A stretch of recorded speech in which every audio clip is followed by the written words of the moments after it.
Hello friends, I am Dr. Kalpana for NEET Biology. The topic we will deal today is phylum Coelenterata और Cnidaria. हमने animal kingdom को किस basis पे classify किया है इसके बारे में हम पूरा पढ़ चुके हैं. जिसको जानना हो वो मेरा बेसिस ऑफ क्लासिफिकेशन का वीडियो देख सकता है. थोड़ा सा हम यहाँ पर समझ लेते हैं कि जो विटेकर का 5 किंगडम क्लासिफिकेशन था उसमें सबसे लास्ट में किंगडम एनिमेलिया या एनिमल किंगडम आता है और उसमें जो है फिर हम डिवाइड करते हैं डिफरेंट एनिमल्स को. तो यहाँ किंगडम हो गया एनिमेलिया या एनिमल किंगडम. इसमें केवल मल्टी सेलुलर एनिमल्स ही आते हैं क्योंकि जो यूनिसेलुलर एनिमल्स थे जिनको हम पहले प्रोटोजोआ कहते थे वो अब प्रोटिस्टा में इंक्लूड किए गए हैं. तो यहाँ पर केवल क्या हो जाएंगे मल्टी सेलुलर. अब ये जो मल्टी सेलुलर एनिमल्स हैं उनको डिवाइड किया हमने level of organisation. Level of organisation body जो है उनकी किस लेवल पर ऑर्गेनाइज है इसको हमने डिफरेंट इसमें बांटते हैं हम. पहला होता है सेलुलर लेवल, दूसरा है टिश्यू लेवल और फिर जो है ऑर्गन और ऑर्गन सिस्टम लेवल. ये सब हम समझा चुके हैं पहले. सेलुलर लेवल पे तो हमने पढ़ लिया है पॉरीफेरा आता है और इसके बाद में हम पूरा डिटेल पढ़ चुके हैं. इसमें आ गया आपका पॉरीफेरा. ये हम यहाँ पर नहीं पढ़ेंगे जिसमें कि स्पंजेस आती हैं. इसमें स्पंजेस आती हैं. अब ये टिश्यू लेवल जो है इसको जो फिर डिवाइड करते हैं हम सिमेट्री के हिसाब से. बॉडी में क्या सिमेट्री है. सिमेट्री क्या होती है ये हम यहाँ नहीं समझ रहे, हम पूरा पढ़ चुके हैं उसको. तो टिश्यू लेवल पर जो सिमेट्री क्या है रेडियल सिमेट्री. रेडियल और बाइलेटरल सिमेट्री होती है पर यहाँ पर केवल रेडियल है, इसमें बाइलेटरल आती है. तो टिश्यू लेवल हो गया, फिर ये रेडियल सिमेट्री हो गई और फिर ये डिप्लोब्लास्टिक या डिप्लोब्लास्टिक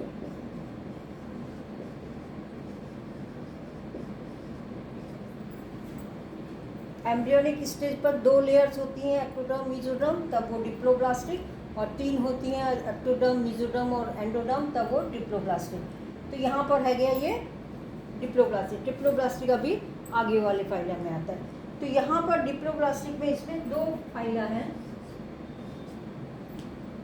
पहला है सीलेंट्रेटा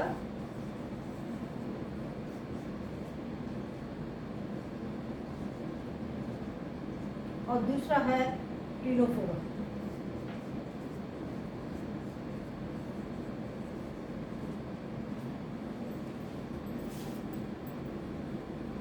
तो हम ये क्टिनोफोरा अभी नहीं पढ़ रहे हैं और पॉरीफेरा हम पढ़ चुके हैं. इसका मतलब हम क्या पढ़ रहे हैं आज सीलेंट्रेटा. तो सीलेंट्रेटा के बहुत सारे कैरेक्टरिस्टिक इससे हमें आ जाएंगे. किंगडम एनिमेलिया में टिश्यू लेवल ऑर्गेनाइजेशन होगा, मतलब इसमें सेल्स होंगी और वो सेल्स ऑर्गेनाइज हो जाती हैं टिश्यू में. टिश्यू क्या होता है सिमिलर सेल्स सिमिलर टाइप के फंक्शन करने के लिए वो ऑर्गेनाइज होती है, उसको हम टिश्यू कहते हैं. इसका मतलब सीलेंट्रेटा में जो एनिमल्स होंगे उनमें टिश्यूज़ पाए जाएंगे. फिर रेडियल सिमेट्री है, जो सिलिंड्रिकल होते हैं खासकर एनिमल्स उसमें सिमेट्री रेडियल होती है. और डिप्लोब्लास्टिक है, इसका मतलब इसमें 2 ही लेयर होंगी एक्टोडर्म और मेसोडर्म, और तीसरी मेसोडर्म एक्टोडर्म और एंडोडर्म. मेसोडर्म यहाँ पर नहीं होती है.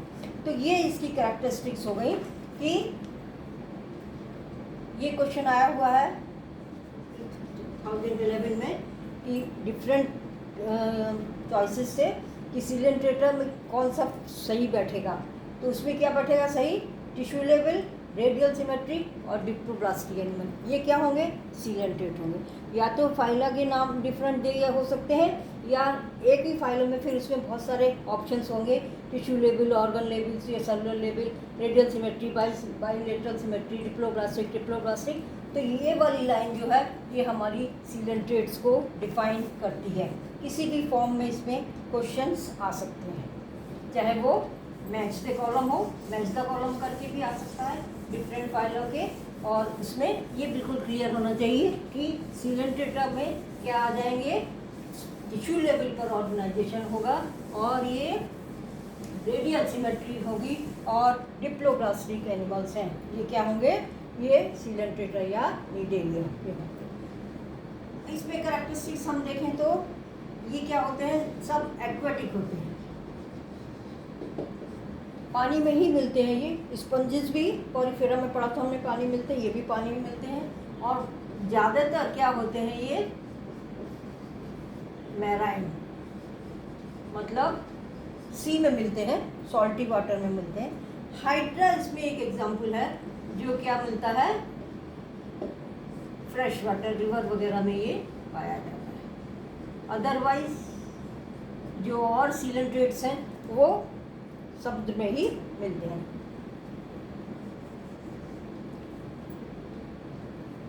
इसमें दो तरह के फॉर्म होते हैं, एक तो सेसाइल सेडिमेंट्री, ये एक ही जगह पर फिक्स रहते हैं सबस्ट्रेटम पे, और समुद्रों में ज़्यादातर बहुत ज़्यादा गहराई में पाए जाते हैं। ये जो लोगों ने विजिट किया होगा, अंडर वाटर देखे होंगे एनिमल्स, तो वहाँ पे ये बहुत अच्छे से दिख जाते हैं। सेसाइल होते हैं या कुछ फॉर्म्स जो होते हैं वो क्या होते हैं, फ्री स्विमिंग। दोनों तरह के इसमें एनिमल्स होते हैं जो स्विम भी करते हैं और एक जगह पर सेडिमेंट्री भी रहते हैं। फिर इसका नाम सीलेंट्रेटा क्यों है, क्योंकि इसमें जो बॉडी कैविटी होती है अंदर, उसको क्या कहते हैं, सीलेंट्रॉन। बॉडी कैविटी जो होती है उसको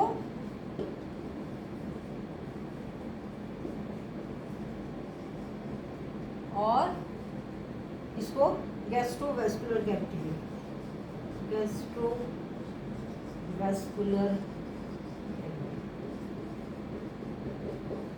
गैस्ट्रो जहाँ टर्म होता है वो न्यूट्रिशन से रिलेटेड है, मतलब डाइजेशन वगैरह, फूड वगैरह इनटेक उसी कैविटी में जाता है।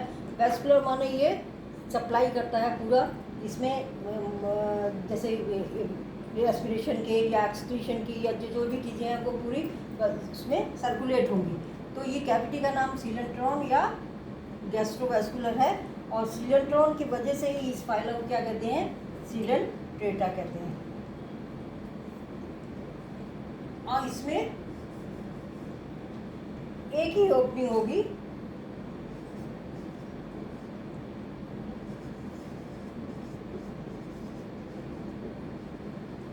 जिसको mouth works as mouth and anus, और इस ये ओपनिंग जो है ये कहलाती है हाइपोस्टोम।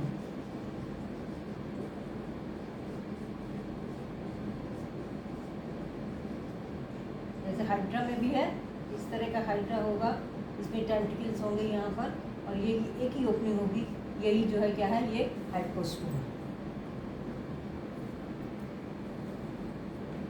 इसके बाद एक बहुत इम्पॉर्टेंट जो पॉइंट होता है सीलेंट्रेटा का, वो होता है एक खास तरह की सेल्स। वो खास तरह की सेल्स कहलाती हैं नीडोब्लास्ट या नीडोसिस्ट। नीडोब्लास्ट या नीडोसिस्ट सेल कहलाती हैं। उन सेल्स के अंदर एक बहुत ही स्पेसिफिक ऑर्गेनेल होता है जिसको कहते हैं निमेटोसिस्ट।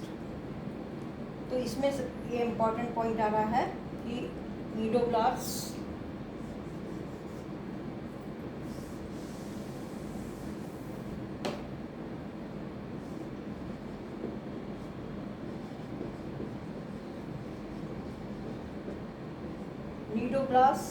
और नीडोसिस्ट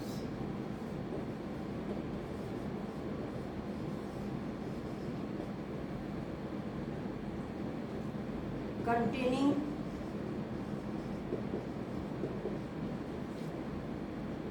स्टिंगिंग कैप्सूल। स्टिंग होता है इसमें,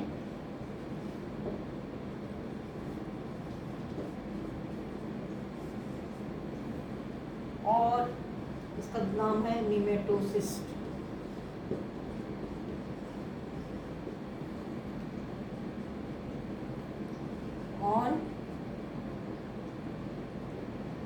टेंटिकल्स, टेंटिकल्स के पास ये ज़्यादा होते हैं, लेकिन ये और पूरी बॉडी में भी पाए जाते हैं, इसीलिए इस फाइलम को निडेरिया कहते हैं। नीडोब्लास्ट सेल्स या नीडोसिस की वजह से निडेरिया कहते हैं, और जो कैविटी थी अंदर की सीलेंट्रॉन, उसकी वजह से सीलेंट्रेटा कहते हैं। ये बहुत इंपॉर्टेंट है नीडोब्लास्ट, ये बहुत इंपॉर्टेंट है। नीडोब्लास्ट, नीडोसिस या निमेटोसिस, ये बहुत इंपॉर्टेंट है सीलेंट्रेटा का, और ये क्वेश्चन आया हुआ है 2021 में। इनका काम क्या है नीडोब्लास्ट का? ये नीडोब्लास्ट जो है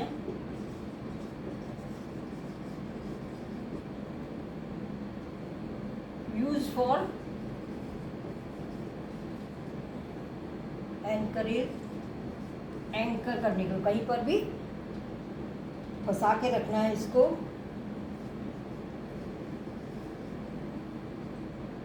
डिफेंस, अपने बॉडी की रक्षा के लिए, एंड टू कैप्चर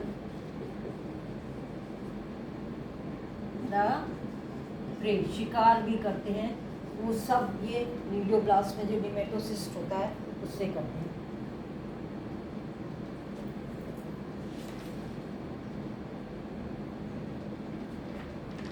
ये जो है निमेटोसिस,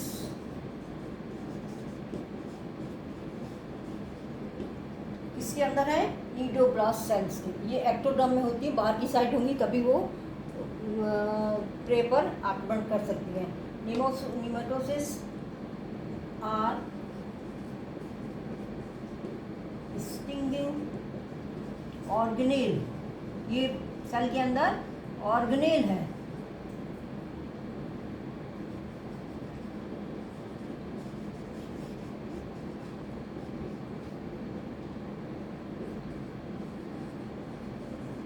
ये पहले क्या करता है? प्रे को पहले पैरालाइज कर देता है। इसमें एक स्ट्रिंग होता है जिससे ये प्रे को पैरालाइज करता है बाय इंजेक्टिंग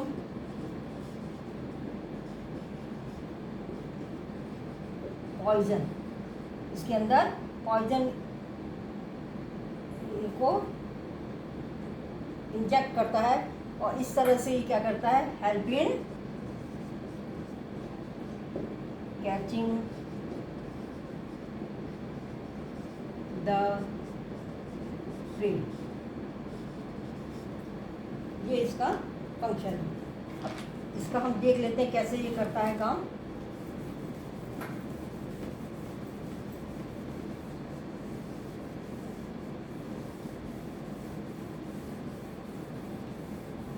निमेटोब्लास्ट और निमेटोसिस, ये तो क्या है? सेल्स हैं, एक्टोडर्म में होंगी।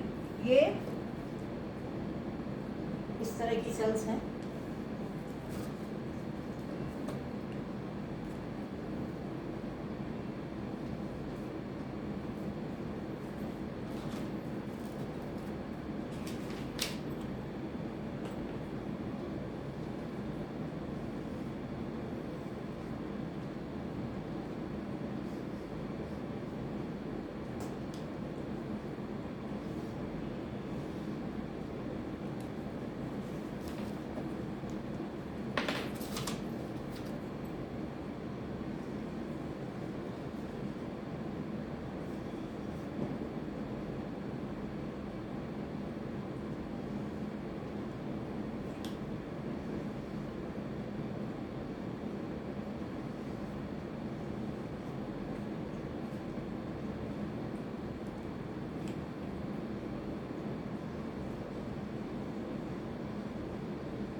ये तो पूरा क्या है? नीडोब्लास्ट या नीडोसिस्ट। और इसमें यहाँ पे क्या होता है? एक ये टच सेंसिटिव प्रोजेक्शन होता है।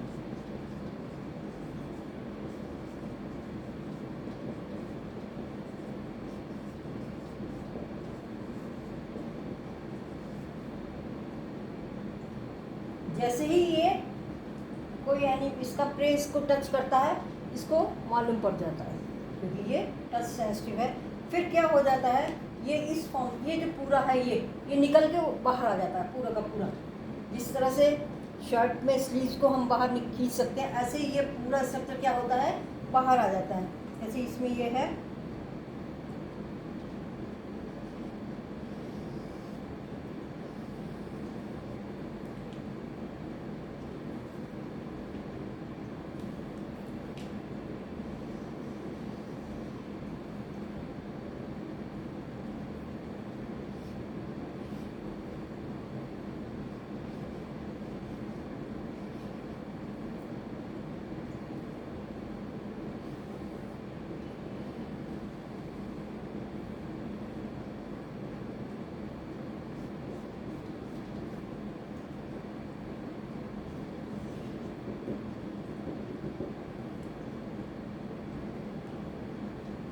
ये तो है न्यूक्लियस,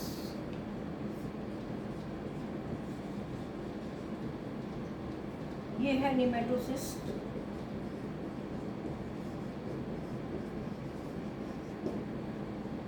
और इसमें ये है थ्रेड। पहले ये थ्रेड क्या था, नेमेटोसिस्ट पे लिपटा हुआ था, लेकिन जैसे ही इसने जो है प्रोजेक्शन ने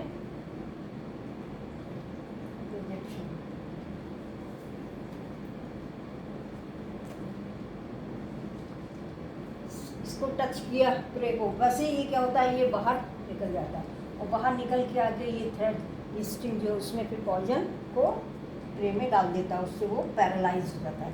तो इस तरह से ये तो है अनडिस्चार्ज,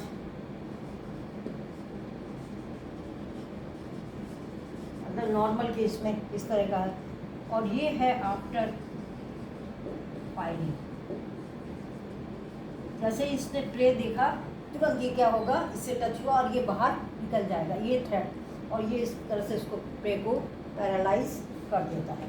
तो इसमें ये है नीडोब्लास्ट या नीडोसिस्ट। इसके अंदर जो ये कैप्सूल है ये है नेमेटोसिस्ट, और नेमेटोसिस्ट के चारों ओर ये थ्रेड रहता है, जो कि इसको पता जैसे पता चलेगा वैसे ट्रे को ये क्या करेगा, पकड़ लेता है। तो इसको ये कैच करने के, ट्रे को कैच करने के काम आता है। ये है नीडोब्लास्ट या नीडोसिस्ट, और इसके अंदर होता है ये कैप्सूल, ऑर्गेनेल है ये सेल का, और ये है नेमेटोसिस्ट। ये बहुत इम्पोर्टेंट है क्योंकि ये किसी और फाइलम में नहीं मिलते हैं, नीडोब्लास्ट या नीडोसिस्ट केवल सिलेंट्रेट में है, इसलिए इसका किसी भी तरह से आ सकता है, मैच में भी आ सकता है कि नीडोसाइसिस को आप किससे मैच कराओगे, किस फाइलम से, वो सिलेंट्रेटा से होगा, या जो ट्रू एंड फॉल्स में होता है कि नीडोसिस्ट आर फाउंड इन, फिर बहुत सारे फाइलम के नाम होंगे कि कौन सा सही है, आपको बताना है सिलेंट्रेट जो है वो सही है। उसके बाद जो डाइजेशन होता है इसमें, इसे बताया माउथ एक ही होता है, तो उसी के थ्रू, वाटर करंट के थ्रू ही सारा फूड जो होगा वो इसके अंदर जाएगा। तो डाइजेशन जो वो एक्स्ट्रा सेलुलर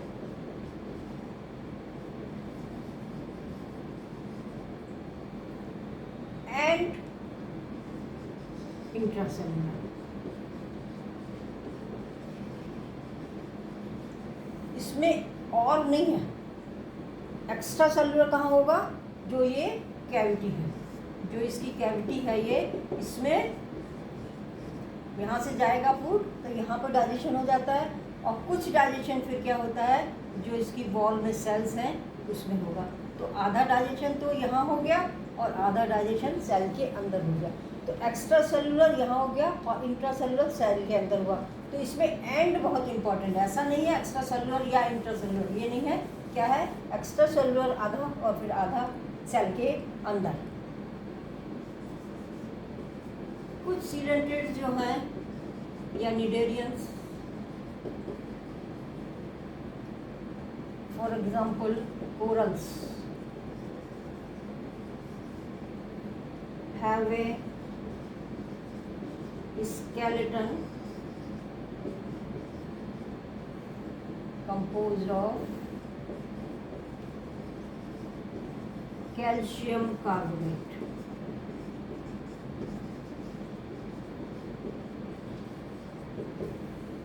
इसमें कैल्शियम कार्बोनेट डिपॉजिट होता रहता है, और उसके बाद जब ये मर जाते हैं तो ये कैल्शियम कार्बोनेट डिपॉजिट ऐसे ही रहता है। उनको हम कोरल रीफ्स कहते हैं। ये कोरल्स हैं, एनिमल्स जो है वो जीवित एनिमल्स क्या हैं, कोरल्स, और इनमें क्या है, कैल्शियम कार्बोनेट। फिर जब वो मर जाते हैं एनिमल्स तो ये वहाँ पर समुद्री तली पर ये चट्टानें सी बन जाती हैं, और इनको हम कहते हैं कोरल रीफ्स। ये क्या है, कैल्शियम कार्बोनेट। अब इनके जो फॉर्म है, ये दो तरह के फॉर्म हो सकते हैं। तो ये इनमें क्या हो गया,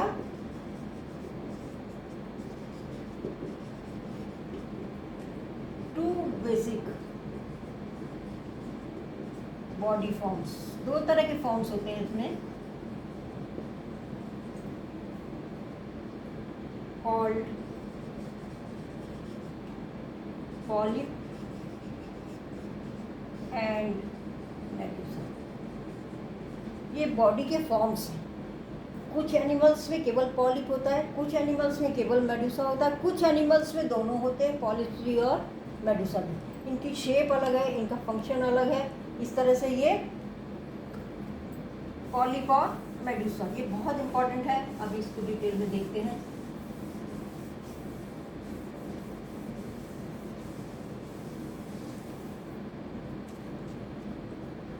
पॉलिप जो है ससाइल है। ससाइल मीन्स एक जगह पर फिक्स रहता है, मूव नहीं करता। एंड सिलिंड्रिकल, इनकी शेप कैसी होती है,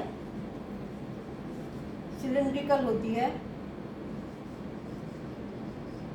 जिसके एग्जाम्पल्स हैं हाइड्रा एंड एडेम्सिया।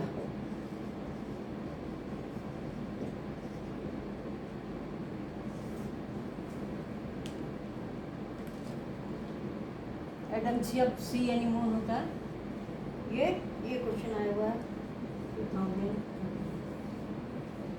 पॉलिप, एडेम्सिया में क्या मिलता है, पॉलिप वाला, मेडुसा वाला नहीं, ये पॉलिप होता है। इसमें स्ट्रक्चर इस तरह से होता है, यहाँ पर ये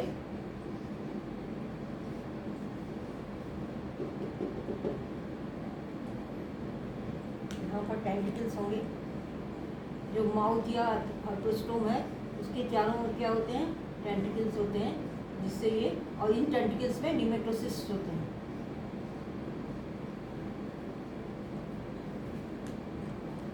ये है माउथ, ये है टेंटिकल्स, और ये है पैडल डिस्क। जो ये फूड लेते हैं उसके बाद ये जो कैल्शियम कार्बोनेट यदि है तो वो कहाँ डिपॉजिट होता रहता है, इसमें पैडल डिस्क में। और जब ये जानवर मर जाता है तो वही कैल्शियम कार्बोनेट यहाँ पर डिपॉजिट होके कोरल रीफ्स बना देते हैं।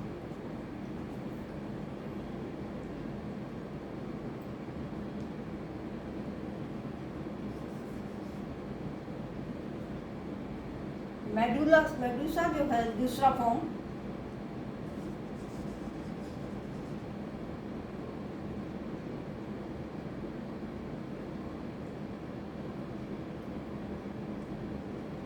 ये क्या होता है, अम्ब्रेला शेप होता है।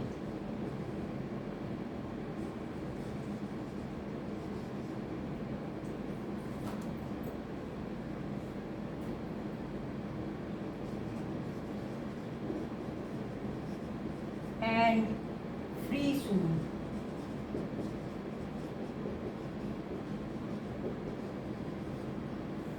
ये तो एक जगह पे फिक्स हो जाते हैं ज़्यादातर समुद्र के फ्लोर पे।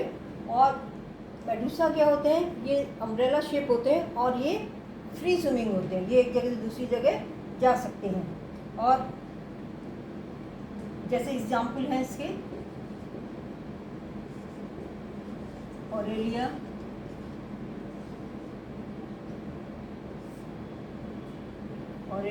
और जेलीफिश।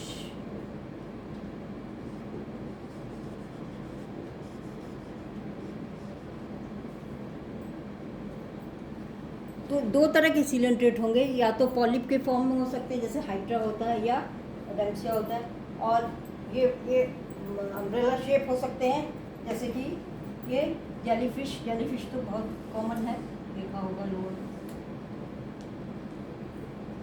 ये इसमें यहाँ पर टेंटिकल्स हैं,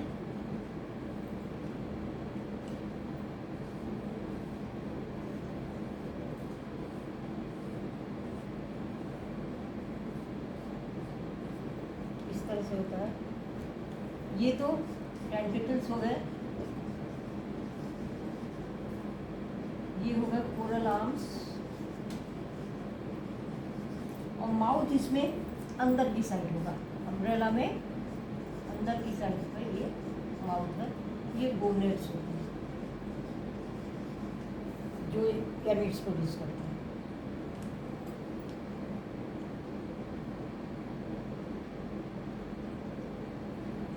ये आया हुआ है 2011 और एरिया जेलीफिश को क्या फॉर्म है, मेडूसा। तो दो तरह के सीलेंट्रेट हो गए, जो सिलेंड्रिकल होंगे एक जगह पर फिक्स होंगे वो हो जाएंगे पॉलिप, और जो मूव करेंगे फ्री स्विमिंग होंगे और अम्ब्रेला शेप होते हैं वो होते हैं मेडूसा। अब क्या है, कुछ फॉर्म्स तो क्या होते हैं केवल पॉलिप के फॉर्म में होते हैं, कुछ फॉर्म्स केवल मेडूसा के फॉर्म में होते हैं, और कुछ ऐसे एनिमल्स हैं सीलेंट्रेट्स हैं जो जिनमें दोनों फॉर्म पाए जाते हैं, माने वो पॉलिप के फॉर्म में भी होते हैं और मेडूसा के फॉर्म में भी होते हैं एक ही एनिमल में। तो इसलिए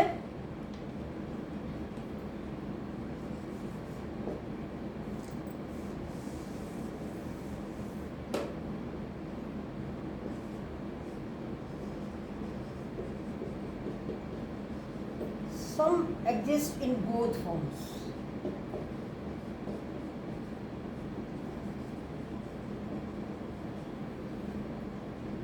And exhibit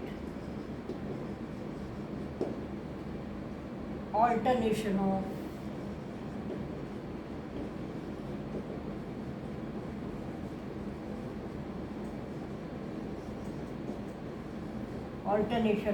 जनरेशन, इसको कहते हैं मेटाजेनेसिस।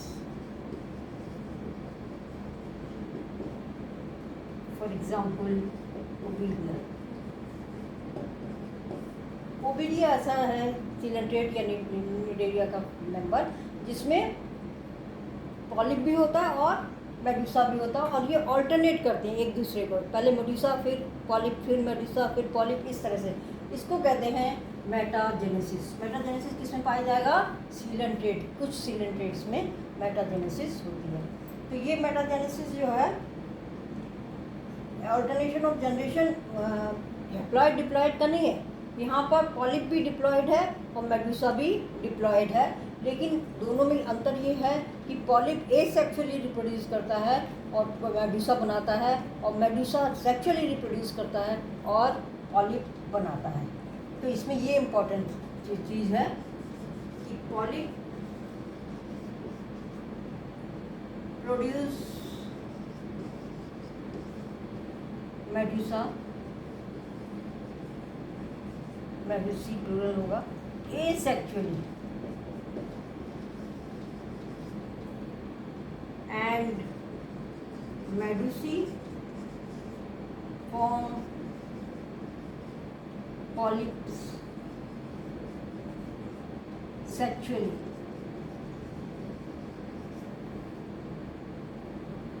by forming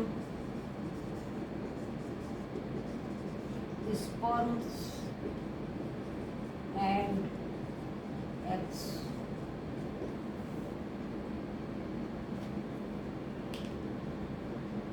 जैसे ये मान लो पॉलिप वाला है फॉर्म, पॉलिप है शुरू में, तो ये क्या करेगा, ये एक सेक्सुअल रिप्रोडक्शन। ए सेक्सुअल में मेनली क्या होता है, ये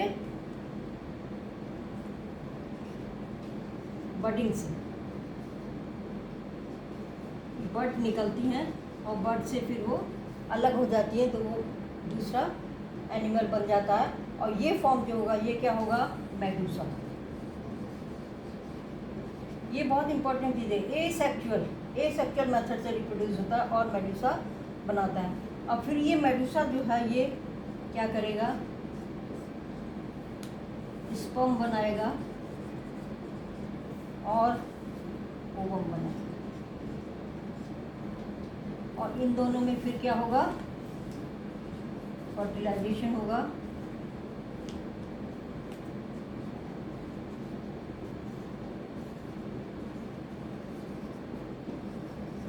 जो क्या हो सकता है, एक्सटर्नल भी हो सकता है, इंटरनल भी हो सकता है। मतलब इससे स्पर्म बने और ओवम बने और बाहर आ जाए पानी में, और फिर वहाँ पे दोनों फ्यूज हों, या एक मेडुसा से स्पर्म बन के और फिर कहाँ जा रहा है, दूसरे मेडुसा में, और वहाँ उसके एग से फ्यूज करे और वो जाइगोट बनाए। तो ये एक्सटर्नल भी हो सकता है और इंटरनल भी हो सकता है। एक्सटर्नल और इंटरनल, जो एक्सटर्नल होगा वो वाटर में होगा और जो इंटरनल होगा वो, और ये जो है फिर ये जो प्रोड्यूस करेगा, पहले एक लार्वा बनेगा, इसको कहते हैं प्लेनेरिया लार्वा, और उसके बाद ये क्या बना देगा, ये है कैसे, सेक्सुअल्स।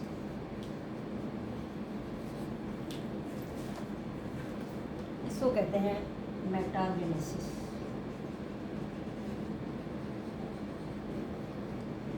तो मेटाजेनेसिस क्या है, ऑल्टरनेशन ऑफ जनरेशन, किसका, एसेक्सुअल फॉर्म का, किससे, सेक्सुअल फॉर्म से। ये एसेक्सुअल फॉर्म है क्योंकि इसमें एग और स्पर्म्स नहीं बनते हैं, ये बडिंग करता है और बडिंग से क्या बनाता है, मेडुसा बनाता है।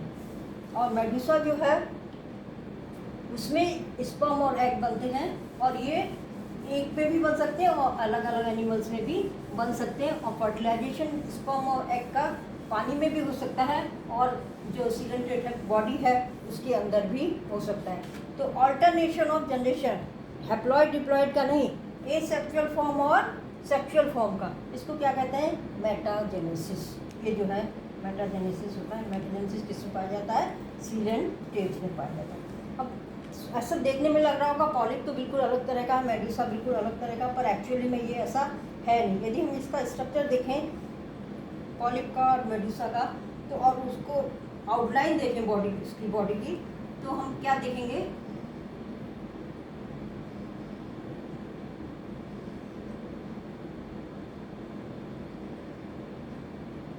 इस तरह का स्ट्रक्चर हमें दिखाई देगा यदि केवल आउटलाइन बनाते हैं।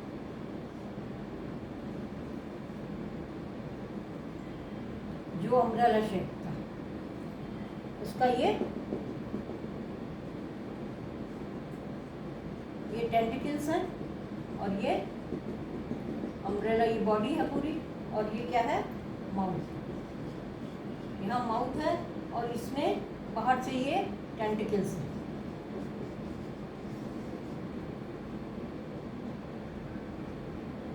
ये है आउटलाइन ऑफ बॉडी फॉर्म। ये तो किसका हो गया, मेडुसा का। मेडुसा को हमने बताया कि वो अम्ब्रेला शेप होते हैं और सेक्सुअल फेज है, इसमें स्पर्म और ओवम बनते हैं। और यदि हम पॉलिप का देखें आउटलाइन, तो बिल्कुल इस तरह से हो जाएगी।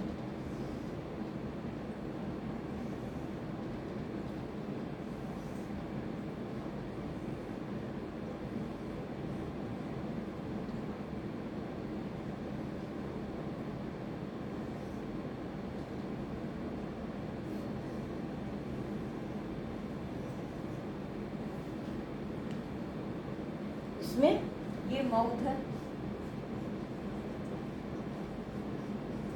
और ये टेंटिकल्स हैं। तो एक्चुअली में क्या हो गया, इसको यदि हम उल्टा कर दें तो क्या बन जाएगा, मेडुसा बन जाएगा। ये है पॉलिप,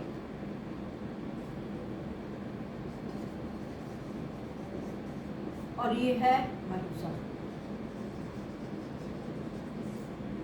ये रिप्रोड्यूस करता है एसेक्सुअली केवल बडिंग से, और ये करता है सेक्सुअली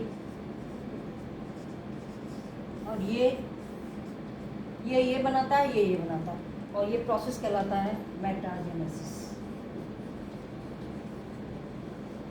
तो यदि हम बॉडी की आउटलाइन देखें तो हमें समझ में आता है कि ये जो है एक्चुअली में क्या है, इन्वर्टेड है एक दूसरे के।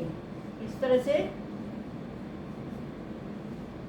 इसको उल्टा कर दिया हमने तो ये फॉर्म आ गया। माउथ यहाँ पे है, ये माउथ कहाँ आ गया, यहाँ आ गया, इस तरह से। तो ये तो हो गया ये सेक्सुअल फॉर्म, और ये है इसका सेक्सुअल फॉर्म। और एक दूसरे को ये क्या करते हैं, ऑल्टरनेट करते हैं। मेडूसा जो बनाएगा वो पॉलिप बनाएगा सेक्सुअल से, और पॉलिप जो है एसेक्सुअली या बडिंग से क्या बनाएगा, मेडूसा बनाएगा। और इस प्रोसेस को कहते हैं मेटाजेनेसिस। इसमें दोनों ही डिप्लॉयड हैं। तो मेटाजेनेसिस का फ़ायदा क्या है, मेटाजेनेसिस का बहुत फ़ायदा है। पहली चीज़ तो ये है, फ़ायदा है कि यदि किसी कारणवश ये फेल हो गया रिप्रोड्यूस करने में, तो यहाँ पर ऑल्टरनेटिव मेथड है।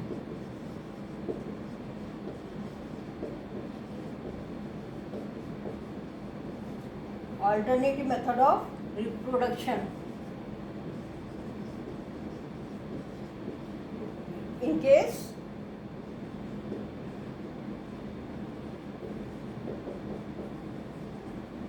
either one fails to work। एक एडिशनल मेथड है जिससे कि कोई भी यदि फेल हो जाए, मेडूसा या पॉलिप, तो दोनों दूसरा वाला बन सकता है। पॉलिप फेल हो गया तो मेडूसा जो है पॉलिप बना सकता है। दूसरी चीज़ क्या है, यदि सेसाइल होता तो क्या होता, कॉलोनी एक ही जगह पर बनती, दूसरी जगह पर पूरा डिस्ट्रीब्यूट नहीं हो पाती। तो ये सेसाइल फॉर्म जो है ये क्या करते हैं, फ्री स्विमिंग,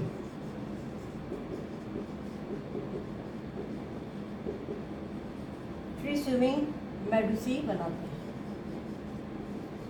फ्री स्विमिंग होने से क्या होगा, इनका डिस्ट्रीब्यूशन बहुत ज़्यादा होगा, एक ही प्लेस पे कन्फाइन नहीं रहेंगे। ये सेसाइल, पॉलिप सेसाइल है तो वो एक ही जगह रह जाएंगे, लेकिन जब उनके मेडूसा बनेंगे तो वो क्या होंगे, पूरे में जा सकते हैं क्योंकि वो फ्री स्विमिंग है। तो इस तरह से ये इनका डिस्ट्रीब्यूशन पूरे समुद्र में हो सकता है, दूर दूर तक ये जा सकते हैं। तो इस तरह से ये एडवांटेज हैं मेटाजेनेसिस के। अब इसमें एग्जाम्पल देखें तो एक तो है, पहला एग्जाम्पल तो इसका है फाइसेलिया, इसको कहते हैं पोर्टुगीज मैन ऑफ वॉर।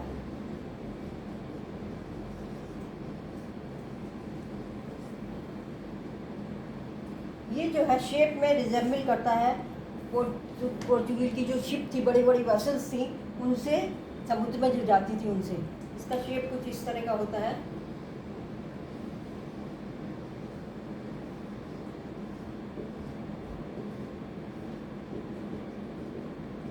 तो ये ऐसा लगता था कि वेसल्स है, शिप है बड़ी बड़ी।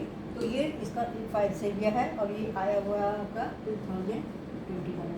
जितने भी एनसीईआरटी में नाम दिए हुए एग्जाम्पल दिए वो जरूर मालूम होने चाहिए, क्योंकि ज़रूरी नहीं है कि क्वेश्चन सीलेंट्रेट करके आए। हो सकता है ये कि एडेरिया निमेटोसिस आर फाउंड इन, कोई एग्जाम्पल दे दें। तो इसलिए जितने भी एग्जाम्पल एनसीईआरटी में है वो आपको ज़रूर मालूम होने चाहिए। ये जो हो गया, ये हो गया। इसमें क्वेश्चन आया था पोर्टुगीज मैन ऑफ वॉर कौन है, तो इसमें कौन है, फाइसेलिया है ये, क्योंकि ये उनके जो शिप होते थे बड़े बड़े उनसे रिजेंबल करता है। अब एक हम ये ले ही चुके हैं एडम्सिया। एडम्सिया ये सी एनीमोन, इसका कॉमन नेम है सी एनीमोन।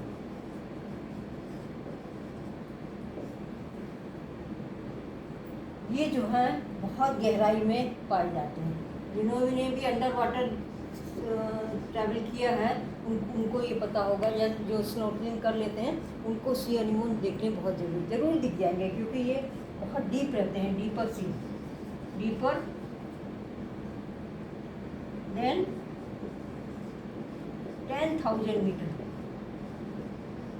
10,000 मीटर डीप तक ये समुद्र में रह सकते हैं, सी एनिमोन एडम्सिया।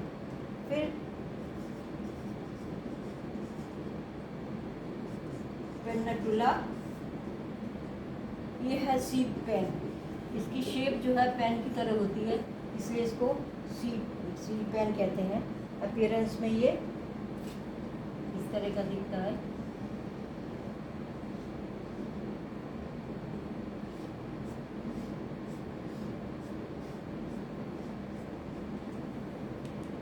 और इसमें यहाँ पर जो है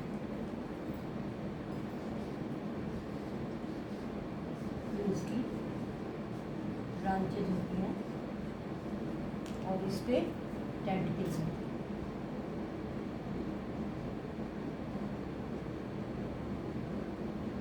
पेन की तरह से बना, ये तो मेन ब्रैकिस हो गया, जैसे पिन्नेटली कंपाउंड लीव्स होती हैं उस तरह का है। ये जो है रेड वाले ये हो गए टेंटिकल्स, और ये जो है ये है लेटरल ब्रांच। ये है पेनिनसुला या सी पेन। फिर है एक एग्जाम्पल गॉर्गोनिया, ये सी फैन, फैन की तरह होता है, बहुत फैला हुआ इसमें, इस तरह से होता है इसका। ये तो स्टॉक होगा और स्टॉक फिल के बाद ये इतना फैल जाता है, फैन की शेप का स्ट्रक्चर जो होता है। फिर एक और है मीनड्रिला,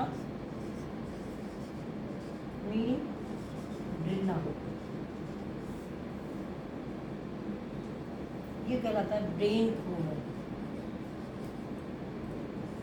कोरल तो जानते हैं आप, कोरल में, और ये इसकी शेप, इसकी जो आउटर अपीयरेंस है वो ब्रेन जैसा होता है, जैसे हमारे ब्रेन में होता है उसी तरह का यहाँ पर इसका, इस तरह ब्रेन में ये होता है, इस तरह से ये ब्रेन जैसा ही दिखता है, इसीलिए इसको ब्रेन। इनकी जो स्टॉक होता है नीचे, इसी में आके क्या होता है कैल्शियम कार्बोनेट डिपॉजिट होते रहते हैं और फिर ये कोरल रीड्स, जब ये जानवर मर जाते हैं तब ये पूरी की पूरी चट्टानें जो है बन जाती हैं, कोरल रीड्स कहलाती हैं, और ये कैल्शियम कार्बोनेट की बनी होती है। तो इतना था सीलेंट्रेट का और निडेरिया का। हाँ, शायद समझ में आ गया होगा, आ गया हो तो लाइक कीजिए, शेयर कीजिए और चैनल को सब्सक्राइब कीजिए। Thank you.